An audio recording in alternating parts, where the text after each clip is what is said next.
Nang pag-aralan kong kalimutan ka. Nung simulan kong pag-aralan, nakalimutan ka. Sinasabi ko sa'yo ang dami kong luha. Hindi kaya madaling gawin yun. Sa una, hindi ko talaga kaya. Masakit at mahirap kalimutan ang taong akala kong makakasama ko habang buhay. Matutulog akong siya ang naiisip at sa madaling araw ay magigising. Titingnan ng cellphone. Umaasang nagchat ka muli. Kahit alam kong kahit kailan, hindi ka na mamamansin.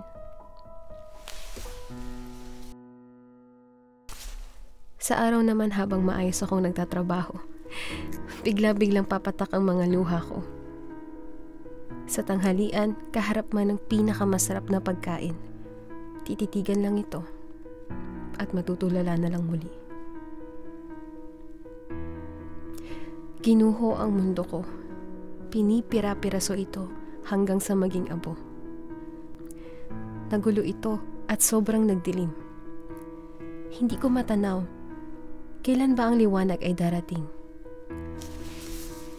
Pinipilit na ibangon at hilahin ang sarili sa bawat araw. Kahit nais na lamang nito ay magtalukbong at lumuha ng walang katapusan.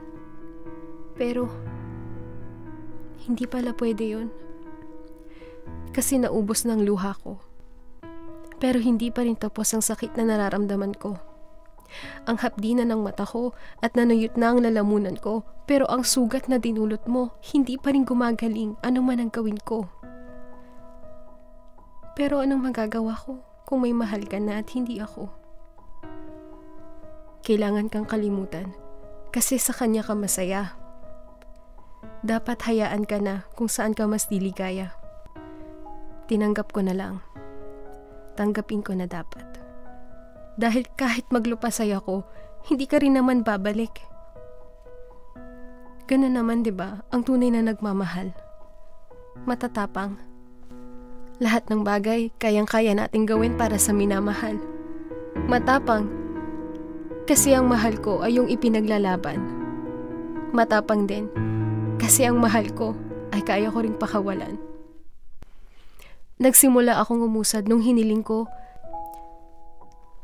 sana'y bawasan na ang sakit ng puso. Hindi ko na alam talaga ang gagawin.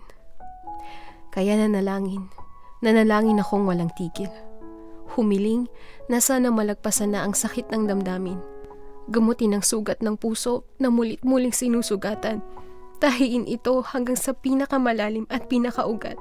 At makapagpahinga na ang puso na lagi na lang nahihirapan. Saka ko napagtanto na kung may inalis man sa aking buhay, tiyak na may ipapalit na mas makabubuti. Lahat kasi ng bagay na nangyayari ay may dahilan. At bawat karanasan na pinagdaraanan, lagi akong may aral na matututuhan. Kailangan talaga na masaktan para tumatag. Kasi tinuturuan na magtiwala pa. Hinuhubog para maging dapat sa taong karapat-dapat. Sa taong hindi mangiiwan at sa aking mananatiling tapat. Yan nga ang natutuhan ko nang pag-aralan kong kalimutan ka.